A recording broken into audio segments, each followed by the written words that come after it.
Hey guys, guess what? I'm going to show you how to laminate for $1. Yep, that's right. I know that a lot of us get all these worksheets and these workbooks, and sometimes they cost us a pretty penny for the type of information that we need in those workbooks for our children, and we want to savor that information maybe for the younger ones, or maybe to reinforce that information again. So I've come up with a really easy way, actually two easy ways to laminate. I'm not against laminating, but sometimes if I don't have to, I won't. But for some things I really want to, especially for those freebies that I get in my email or from teacherspayteachers.com, and I print that information out. Ink costs a lot of money, so if I can't really dot it out and make my own worksheet from something that someone else already did, if they did a great job, of course I won't try to change it for them. So I'll just laminate it the cheap way. So I'm going to show you how to do it for $1 first. This huge roll of contact paper, and it's clear contact paper. I bought this at Dollar Tree.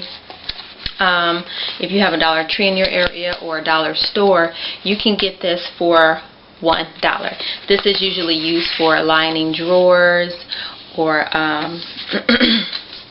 keeping scrapbooking. People use this for anything, but a lot of people didn't know that this could be actually used for laminating worksheets for school.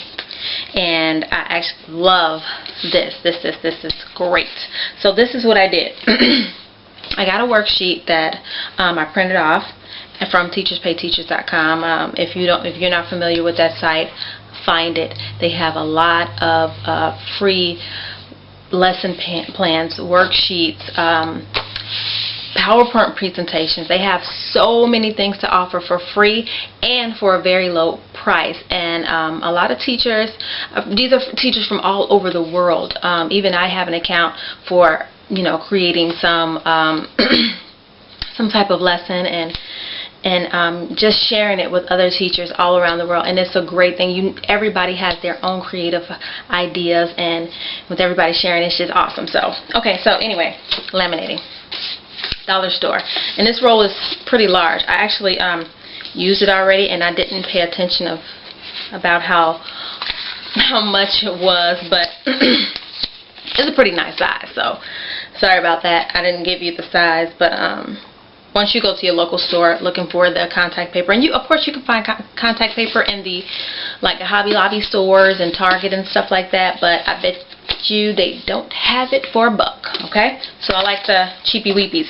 Alright, so this is what I did. I found a worksheet, and I cut out on the contact paper. They have dots. I don't know if you can see that. They have dots there, and you can actually cut along the dots and kind of size your paper and everything. Now this does take a little extra time, but what's better, a little extra time or a little more money? So I like a little extra time better, so I go with the extra time. And since it's sticky on one side, you just kind of have to, once you size out your paper, which is probably just the legal size, and you have to separate the, if I can do it, okay, once you cut it to your size, you lay it on the table, and it's going to be really rolly because it's been rolled up for so long, so you just kind of have to, and it's only sticky on one side, so you lay this down on the table like that. Once you get it all the way back, and once you get the top paper off, it's really not as rolly as it used to be, because the not so sticky part, it's actually not sticky part at all, the more like wax paper type thing, this part kind of weighs the sticky part down, so it's really not as rolly. So that helps. And once you roll it down, you just want to start at the bottom of your paper and kind of smooth it out really on easy so that you won't get any bubbles. But the good thing about contact paper is, if you do happen to get a bubble, you can peel it right back. It won't rip your paper. You might, in some cases, depending on how fresh you have printed that paper, you might get a little ink. So if your paper is really fresh at the printer, you really want to make sure that you do not have any bubbles, because once you pull it back, you will have some ink that has gotten on the sticky part of the contact paper. So be careful about that. So Once you do that and you have it on, always make sure you leave a little extra on the edges so that you can make sure you have a clean edge, and just in case you do it crooked or something, which has happened to me. So give yourself a little extra room when you're working with the contact paper once you cut it out. I do not recommend trying to laminate the back. I do not see the purpose of laminating the back. Some people think that just for the extra protection, just so it can be a little more sturdy, but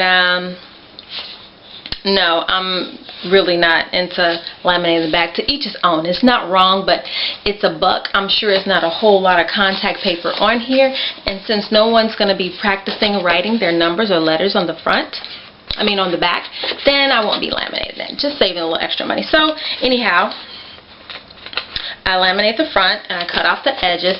Now my child is able to, or your homeschool child is able to practice and then write whatever, the twos, and you can give them a folded up piece of paper, tissue paper, paper towel. My favorite is, see, it comes just right off, because of course you want to use a dry erase marker. By the way, you can find these also at your local dollar store. Use them wisely. Kids go through things like crazy. These are really good because at the regular store they cost a little bit more. But I got a pack of 4 for $1. They were all black, but they did have a pack for, they have green, red, and black in it. Just 3 colors for $1, but it's like I get an extra one just for the same amount, so I just got all black. So it comes off really easy. But by the end of the week, if you do these, if you just do, if say you have a whole full of binder of these, right, and eventually they're going to get a little grimy, right? They're going to get a little grimy.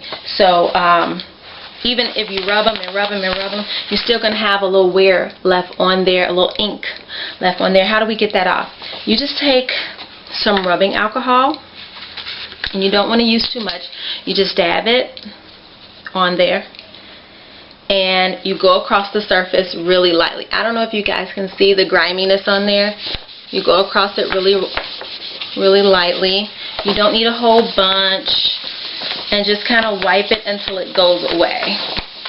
And it doesn't take much. I'm using like 0 elbow grease here, so it's gone. It's nice and clean again.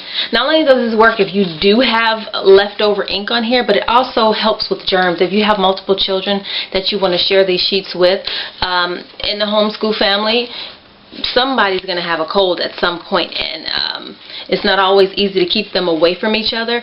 But if someone's always putting, especially the ones who are doing this type of stuff, tracing numbers and letters, their nose is running, and they're putting their fingers in the mouth and sometimes in their nose, and they're touching the paper. Okay, so this is a good idea for disinfecting it also, just not getting the griminess off. Okay, so that's that. The other thing is, I want to let you know that if you mess up, like I said before, if you mess up, I just want to demonstrate, if you do mess up in the laminating process with the contact paper, I'm going to, here, let's see, I just got a little sheet of paper right here just so I can show you how easy this comes off. Just rub that on there. How did I get my hair on there? Okay, just rub that on there, and look, if you mess up, easy peasy lemon squeezy. It comes right off. But since this is pretty fresh, I don't know if you can see that, but it's a little bit of ink left on here just because it's kind of fresh. It's done today, within the last couple hours. I guess this is some good ink, huh? Because it's still like coming off. But just so you can make sure it will come off. Well, it will come off on here is what I mean. Okay, now the next idea I have for lamination is really not lamination at all. It's just preserving the worksheets that you know you're going to be using very, very often. And this is one of my favorites. It is a 1-gallon storage bag. These are awesome. I'm telling you. All you have to do, you print out your worksheets. Look at here. You see I just whipped out like 5 or 6 out of this thing, and they're all in the same genre, handwriting, okay?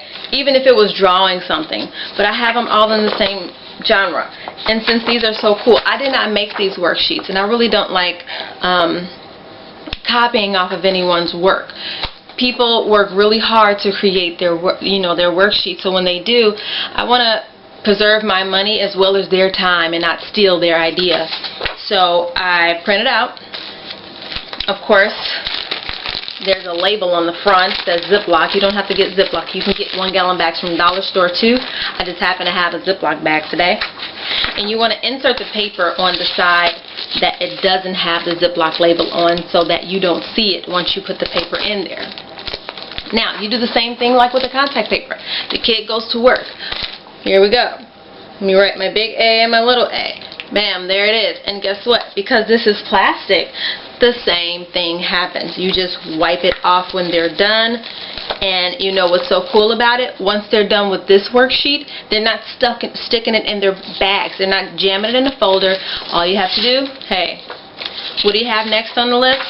Let's do your numbers 11 through 15 now. Stick it back in the Ziploc bag. Easy peasy lemon squeezy. I like this one a lot. Okay, there you go. You change lessons. You're saving paper and you're saving time and money. That's with that one. As far as the erasers, I know I just have like a little piece of tissue paper right here, or paper towel, whatever this is, but you can use paper towels just for the kids. Just make sure you, of course, you're just going to make sure you throw those away every day. You can use pieces of tissue paper, Kleenex, but my favorite, if you really have the time to, go to the dollar store. Here I go again, dollar store stuff, and you want to get maybe 2 or 3 packs of the dollar sponges, like the regular cleaning sponges. Of course, don't wet them if you know, because they're going to be using for the dry erase contact paper or Ziploc bags. You want to cut them into 4s, so now you have 4 different erasers if you have more than one child doing the contact paper work. Or you can cut them into shapes, maybe a star or a heart, you know. But I mean, that takes a lot of time. I've never done that. I've seen people do it, and I think it's really cute. But cutting sponges is really not a lot of fun. It's pretty tedious, actually. So I like to go with the just, you know, cutting it in 4s. You have 4 pieces, and then when they get torn up, or you know, you don't mind throwing those away. So those are really cool too. I just wanted to share with you guys that. I didn't want you guys to think that I did not like laminating, because I do. I just like to do it frugally. So I hope you enjoyed the video. Make sure you visit my blog, www.brainiacs.blogspot.com. And that's it. See you next time.